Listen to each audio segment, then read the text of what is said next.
at the beginning of winter, the season of love and romance, the season that you can cozy up under the blanket with the love of your life, where you can walk in streets holding hands, ignoring the fact that your hands are freezing, and the season that you can sit closer to your crush and pretend it's only because you're cold and you want the warmth. It's also the season of family gatherings and fighting in family gatherings for some. A season that tests marriages and relationships.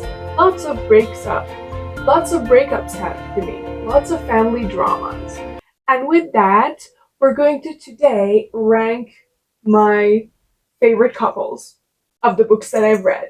And I'm going to rank them by what I think has happened to them since we have left them off at the end of the book. My name is Romina. Welcome to my channel. Let's have this tier ranking. Let's start with my tiers. At the top tier, I have late night talks. These couples, even though they have been together for such a long time, still stay up late at night because they're talking or they're having steamy moments, and they just stay up late at night and talk in bed, probably. Next year, we have coffee on Saturday mornings. You know that cute couples that I always wake up early in the morning, sit in the same chair, and share a cup of coffee? I don't either, but here it is. That's the tier. Um, I was just thinking to myself, I'm saying all of these things as a single person. Doesn't hurt to hope, I guess. Next year we have Still Loyal. That's the couple that you see in family gatherings that are not too touchy-feely. They don't seem in love, but they're so loyal to each other, you would never see them talk shit about each other or anything like that. Next year we have Fighting at Family Gatherings. It's self-explanatory. That couple that always gets into a fight in the middle of a family gathering, or if not, they show up in that family gathering looking like they had a big fight. Before that, they don't interact in the middle of that gathering. They just sit opposite of each other and they don't look at each other. That's that couple. And last, but definitely not least, we have Divorced. That's the couple that I don't think stayed with each other even 1 second after we read the end at the end of the book. Let's get into the couples now. At first, we have, who are these two people? Oh yeah, what a very interesting beginning. We have Josh and Allie from Lights Out. Okay, these two people are going to stay late at night. You know, because they have a lot of things that they need to take care of. They're going to stay up until the morning just exploring all the new fantasies that they have with each other. Josh and Allie are going to just stay up late at night. Then we have Des and Callie from the Bargainer series. Huh. I mean, they spent years apart from each other, but they were still loyal to each other. So that's that. They're not a cute couple, so I don't think I'm going to put them in Coffee on Saturday mornings because they spent a lot of time in the first book just talking to each other in the flashbacks. So I know that they love having deep talks with each other. So that's where I'm going to put them. Next, we have, oh my god, we have Serafina and Nyktos from Flesh and Fire, the prequel to the Blood and Ash series. I've only read one book from them. Based on my judgment right now, I'm going to say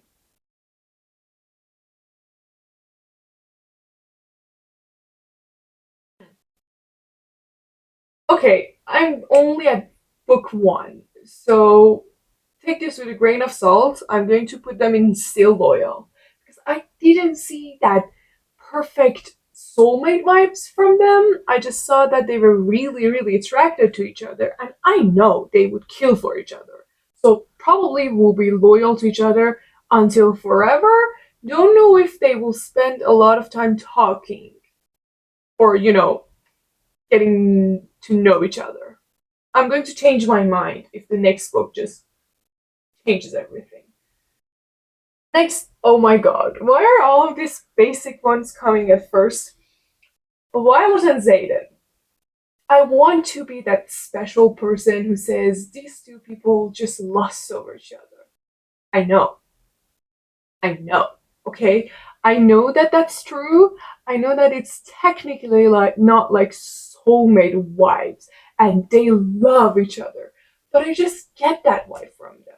And I know that the writing is not what it should be, and it's just a fun series, but it is really, really fun for me. And I really think that these two people are going to be obsessed with each other until the day they die. Please do not mention that we have book 4 and 5 and we don't know if they will end up with each other. I'm going to say that they will, and I'm going to say late night talks because I can't see a world in which Zayden and Violet are not obsessed with each other and discussing everybody else. Who are these two people? Oh, okay. Let's just get take let's just take care of the Sarah J. Maas ones because I see one of them here. Let's start with the most known couple. Where are they? Where are you? Oh, there. Farah and Rysand. I'm going to put Farah and Rysand in Coffee on Sunday mornings. We know them and we know that they just love talking to each other, mind to mind, out loud. They just love communicating. He's the communicative. No, he's not. I wanted to say he's the communicative king, but then I realized all of the things he did not communicate. Nah, I don't think I should put them in Still Loyal. I think the place that I put them is fine. They're not the most incredible couple, but they're good couple, okay? Ignoring everything that happens in the last book, they were communicative enough and they showed respect to each other. So that's fine. That's where we're going to put them. Then we're going to have Aelin and Rowan. Where are they? Aelin and Rowan. Why can't I find you? So I just realized that Aelin and Rowan were not on the list, so I added them. I'm going to put Aelin and Rowan in.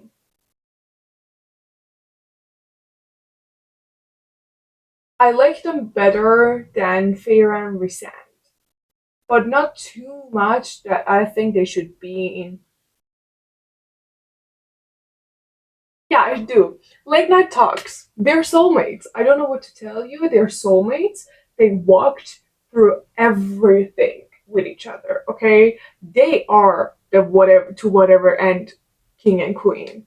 Aelin is going to always be my favorite book character.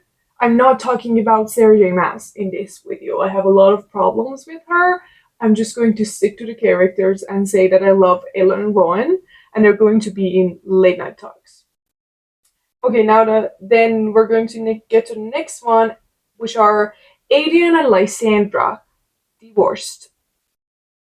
Hear me out. Okay, hear me out.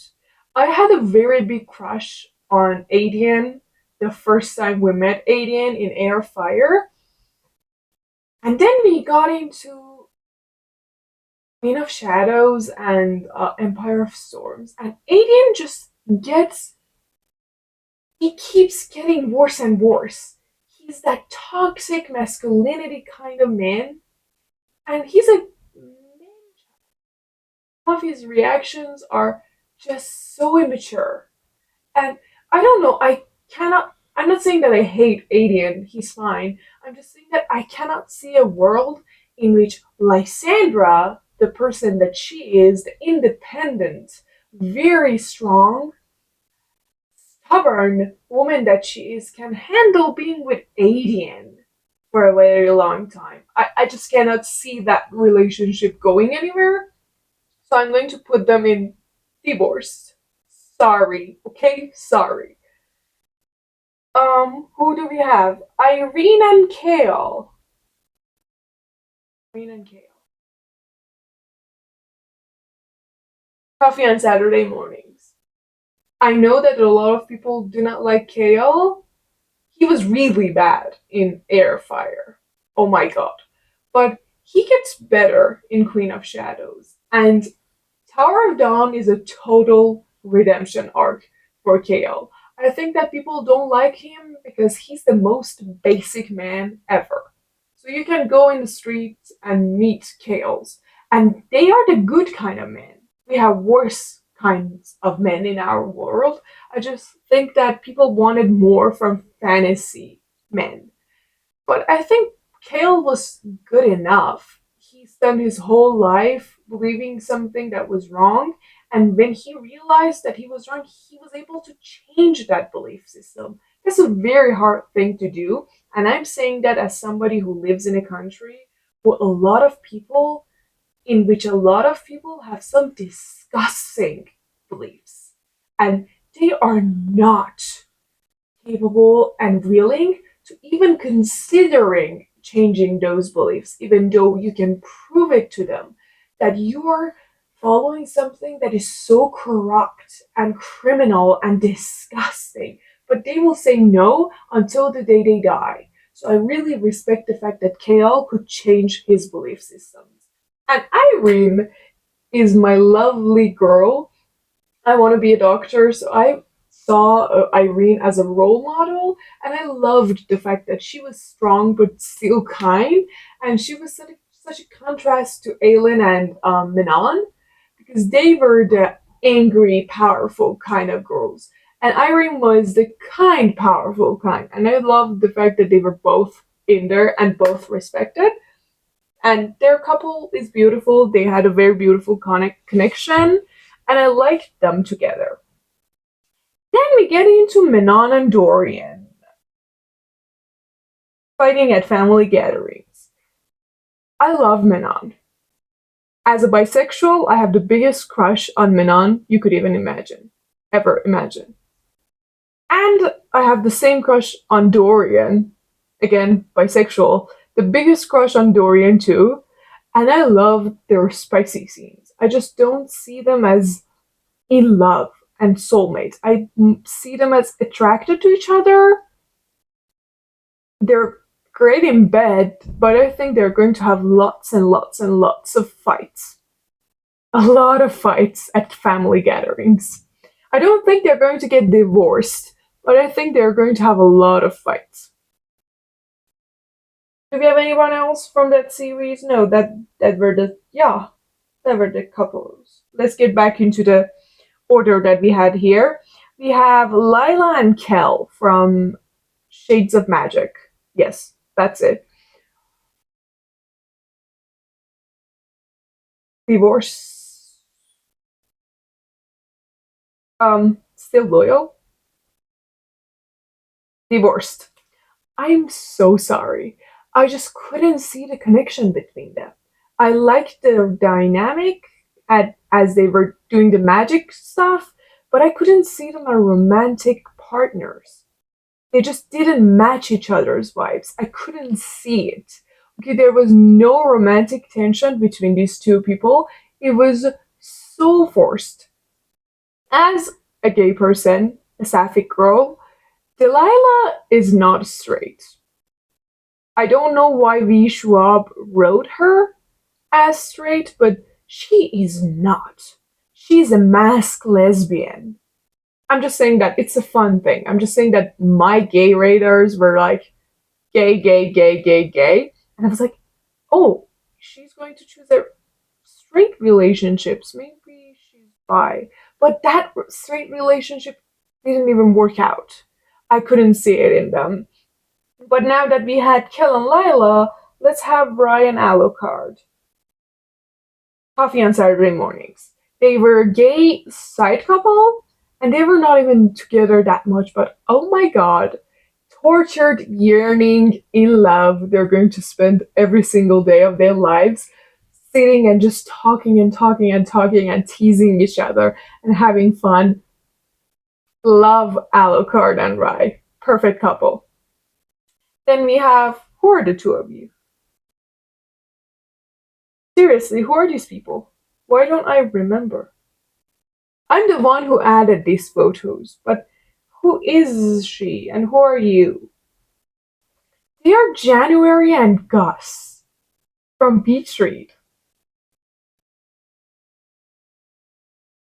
I didn't even remember this couple existing. January and Gus fighting at family gatherings. They were great when they were great, but the misunderstanding between them just could go miles and miles and miles on. They're going to stick to one little fight and just fight it out in a family gathering. I just can see them do that. Jude and Carden. Jesus. What a hard couple. Great tension. Great spicy scenes, even though that books are YA and we didn't get to see them, but the hints were enough. Great characters. Again, I have a crush on both of them. Still loyal. I think they're going to be loyal to each other until the day that they die.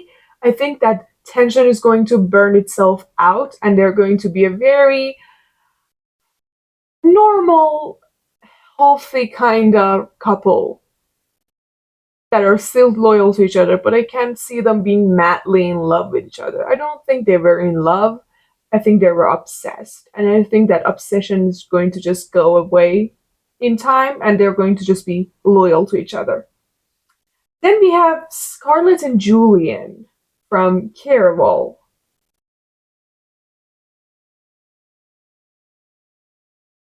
Still loyal. They were, even the time at the time that they were just getting together, they were like a 20-year married couple. They're very healthy, very cute, nothing special. They're just together. They like each other. Nothing very dramatic is going on.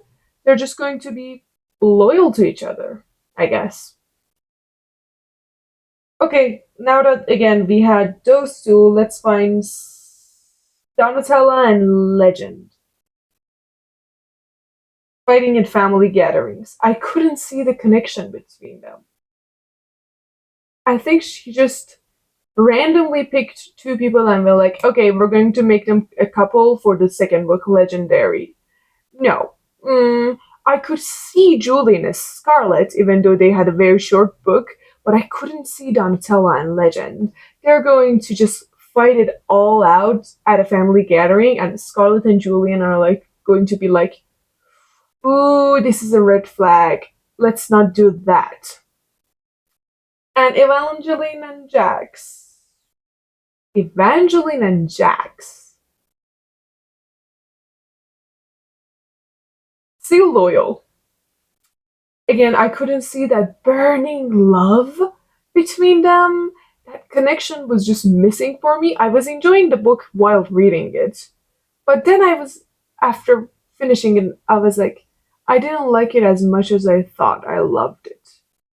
So they're fine. Evangeline is just going to have to put up with Jack's weird things that he does and weird moods.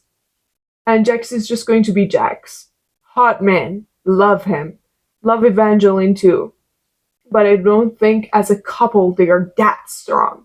They're just going to be very loyal to each other because Evangeline is a very loyal person. They're going to stay together, but not like a perfect burning couple, you know? Oh, next we don't have a couple. We have one girl and her 5 boyfriends. This is the Bonds That Tie series. It's a white Jews, and we have one girl, Ollie, and all of her 5 boyfriends. Late night talks. I don't think there's going to be a lot of talking in that late night group thing, but they're going to be staying very, very late at night because there are 5 of them, and it's going to take time, if you know what I mean. I think they're going to stay with each other until the end of the earth because, well, all of them were just in love with Ollie, loved her, respected her, gave her everything she wanted, let her fly as high as she wanted, and they were even willing to work with each other, even though they didn't really love each other, and build this family kind of dynamic. And I think they ended up really liking each other and really relying on each other. I just love that 6 person, what is it called? Relationship, whatever it is called. Love them. They're going to stay with each other as long as they live. And in the next world, if you know what this book is about, you know what I mean. Next, we have who are these two people? Oh, Poppy and Castile. And Castile. Poppy and Castile. Castile is one of my crushes. I think he's my number one book boyfriend, or two. But his relationship with Poppy is not that deep. You know, I think the lust is more imminent than the love. I see it more. But I like them more than Sarah and Niktos because they're closer to each other and they know some things about each other's scars and battle wounds. I'm going to put them in Coffee on Saturday Mornings because they did spend a lot of time talking to each other and learning about each other's traumas. And I know that they love each other and they have a very, very deep bond because of all the things they went through. And I know they're going to even strengthen that bond until the end of the series. So that's going to be Papillon Castile. Oh, we're going to have Evelyn Hugo and Celia St. James from The Seven Husbands of Evelyn Hugo fighting at family gatherings. Okay, if you know what that first sapphic relationship looks like, that's Evelyn and Celia. Maybe it's just me, but in my world and in my experiences and all the people that I know, that first time you're in a relationship with another woman, that first sapphic relationship is always toxic. Toxic, obsessive, crazy. It ends in the most devastating heartbreak, and Evelyn and Celia never moved past that first relationship with another woman. So it's and in lots of years, so they get with each other, break up again and again, but it's the same relationship being repeated and again and again and again. So even if they could be with each other and married each other, they were going to have a lot of fights, probably in family gatherings. I couldn't see them as a healthy couple, even if they did their best, because that was just not in them in that specific relationship. And there I'm going to put Daisy and Billy in Divorced. I love Daisy Jones. Okay, Daisy Jones is my soul, my role model. I love her. But Daisy, seriously, that man was not worth it. No. Loved the fact that they had that perfect dynamic of being obsessed with each other. No, we shouldn't do this. Hated the fact that it was cheating. But I just can't see them as a perfect couple. I think they only wanted each other because they couldn't have each other. And who wouldn't want Daisy? So Billy was right. Who wouldn't want to be with Daisy Jones? But I don't know what Daisy saw in Billy. And I don't think that whatever it was that she saw in Billy is going to last long. They're going to get a divorce. It's going to be a messy one, but they're going to get a divorce. And she's going to stay in touch with his daughters because she's that cool stepmom. But they're getting a divorce, definitely. Oh, now that for the two of you. Okay. Then we have Who Are You? Oh yeah, that's Misery and Low from Bride by Ali Hazelwood. I read that one a few months ago. Coffee on Saturday mornings. No, still loyal. I'm going to change my answer. Still loyal. I think they had, again, that kind of obsession that will. I mean, they're mates, so it will not run out. But I think they're going to have that deep loyalty to each other because they're mates. But I don't think they're in love in love. I wanted more love from them. They were fun, they were spicy, but I don't think they're going to stay in love with each other until the day I die that they die. But I'm going to put Cohen's Serena in late night talks. Wait a second. No, I'm not. I'm going to put them on coffee on Saturday mornings. Because even though I loved Cohen and I loved what they had, obsessed with that book, still, I don't know why I'm that obsessed with Mate yet. But I don't think their relationship was 100%. It was like 95. And 90% of it was because of Cohen. But even in that book, Mate, they had a lot of very early morning coffees together. So there we go. You're going to have coffee on every Saturday morning in the same chair. You're going to talk a lot, then you're going to do stuff, and you're going to have fun. Congratulations. Who do we have then? Oh, we have Katniss and Peeta, the book version. I think one of the things that were very, very different between the Hunger Game books and the movies, even though the movies were done perfectly and a great adaptation, I think what was really different was the dynamic between Katniss and Peeta. I didn't like them together in the movies. I was like, I can't see it. I can't see that love and all the connection that they had, but in the book, they were soulmates, and Peeta is just a perfect partner. I really want a man. Do I? I really want a partner that loves me like Peeta does. So I'm going to put them again on mm, coffee on Saturday mornings. Yeah. I think they're going to drink lots and lots of coffee and talk about everything that they had to live through. And it's going to be horrific, but in the way they're going to heal. So maybe add some caramel in that coffee. Maybe have it, flavored so it can help you. Okay, now that I can see that person, let's do them in order. We're going to do Devil's Night series by Penelope Douglas. Um, the first book we have Recon Michael. Recon Michael are still loyal to each other. Yes, they are. They are not soulmates, but they work together. I don't know why or what it is about them, but they really work with each other. So that's it. They're going to be loyal to each other forever. The second book is going to be Kai and Banks. Banks.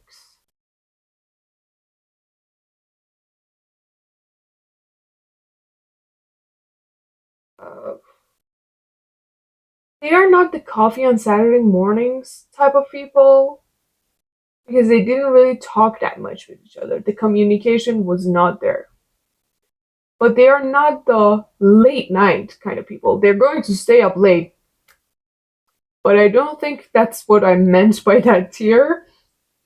So they're going to go next to Rika and Michael in Still Loyal, because of course they're going to be still loyal to each other.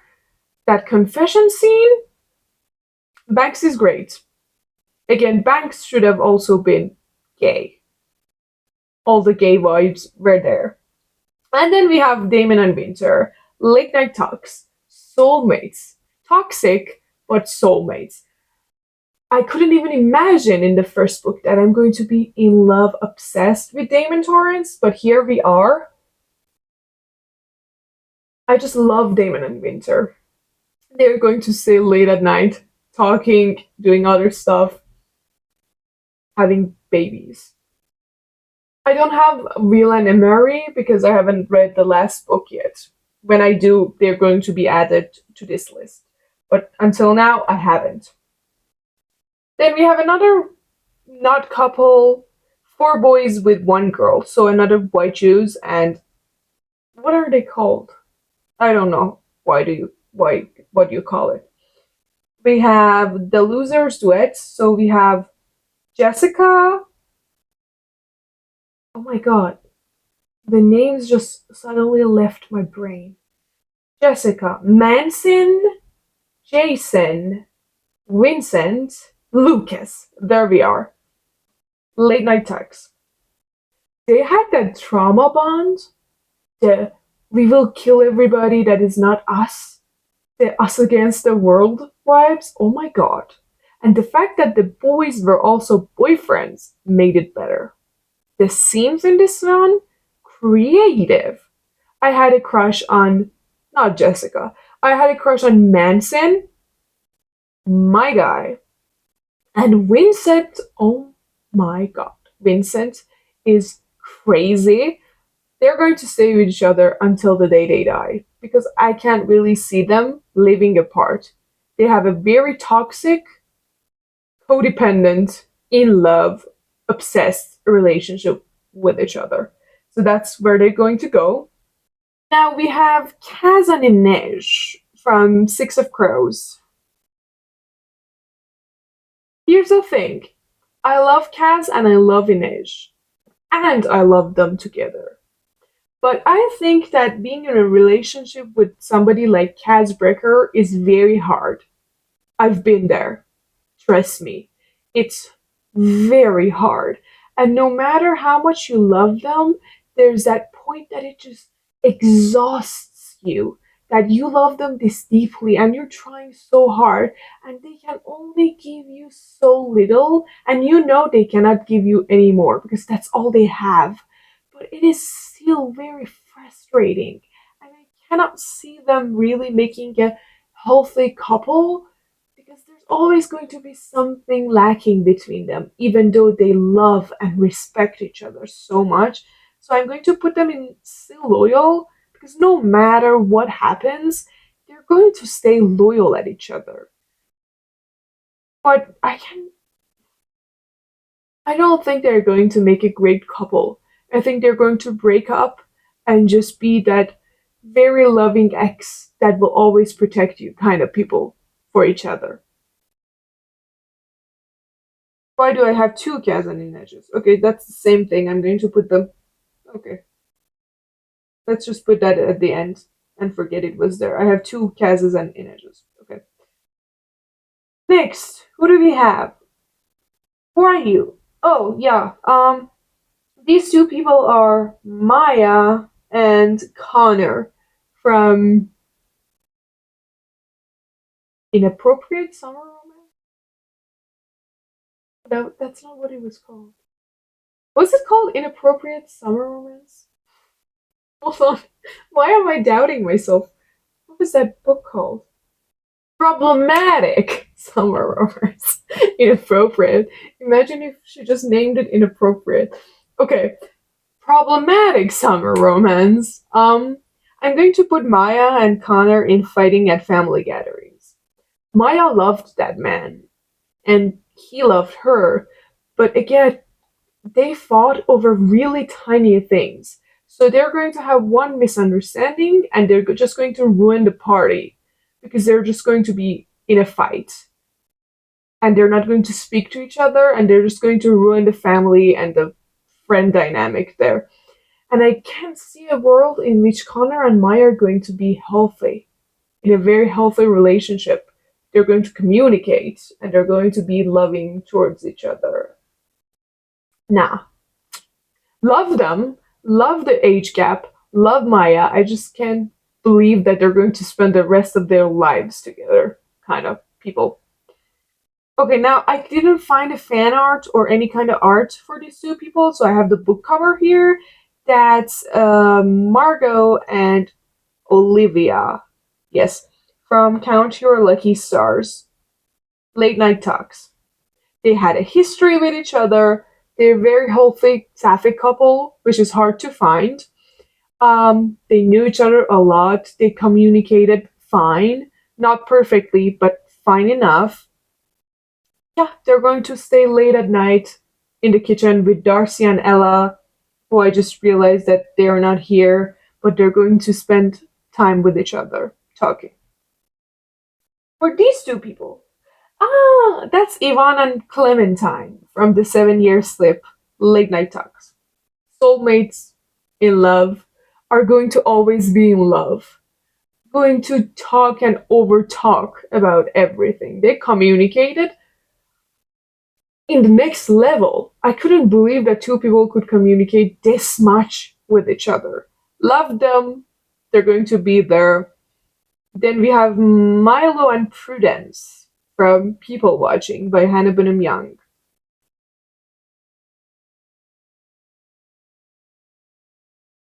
Fighting at family gatherings. I would have put them in divorce because Milo is Milo.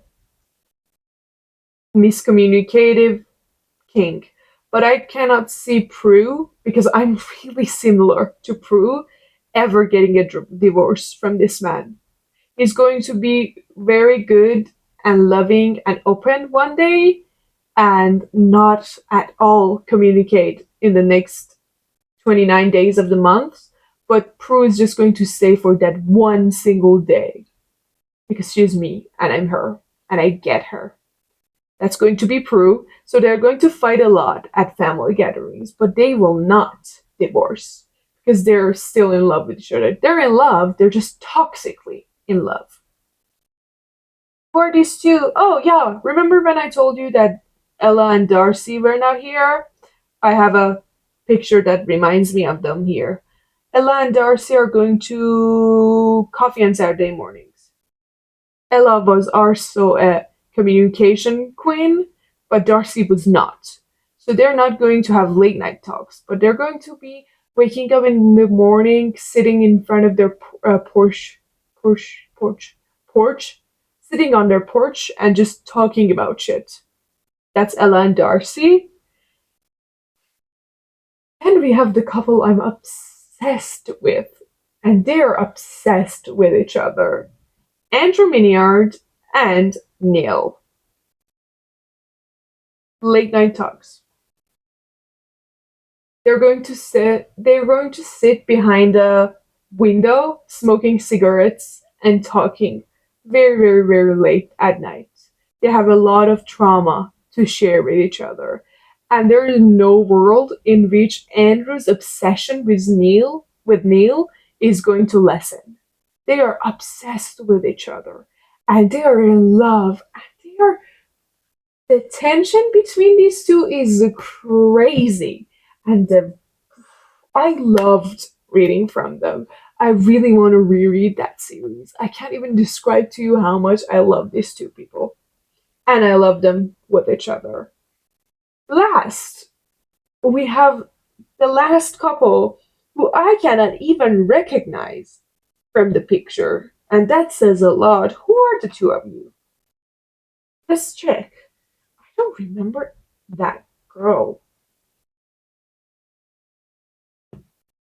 That's Harriet and Win from Happy Place by Emily Henry. How the hell didn't I love that book. Happy Place is one of my favorite Emily Henry books. And I love Win and Harriet. I think they're soulmates. They were made for each other. They're never getting a divorce, never even having a breakup or a break. But I'm going to just put them in coffee on Saturday mornings. Yeah, I think they're less than the people in the top tier, but very close to them. They're still soulmates. They have a little bit of problem with miscommunication, but they're going to be fine. They're going to learn, they're going to grow with each other, and they're going to stay happily ever after, married to each other. Yeah, I'm really, really satisfied with this list. Yeah, I'm looking at them. I love the fact that I got to remember some of these couples and how they were with each other. This was a very fun video for me to do. I really enjoyed this. I enjoyed finding couples from my read books, loved finding fan arts of them, downloading them, putting them in a tier list, loved coming up with these tiers. I just loved doing this video. It was one of the most fun I had making one. Thank you so much for being here. Have a great holiday season, nice Christmas, a great new year. I'm saying all of these things as somebody who lives in a country that doesn't have Christmas whatsoever.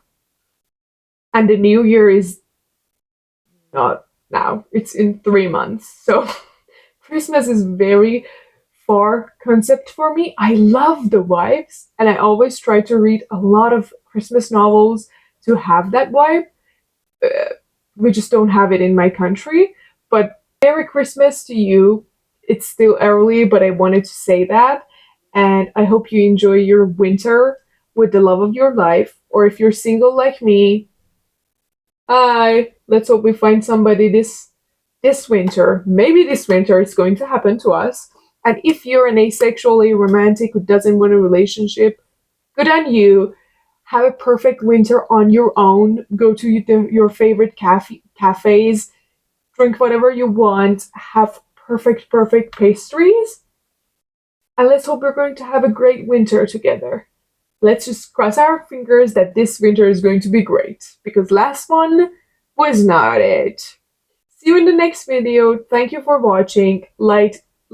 Comment, subscribe, all those YouTube things. See you in the next one. Bye.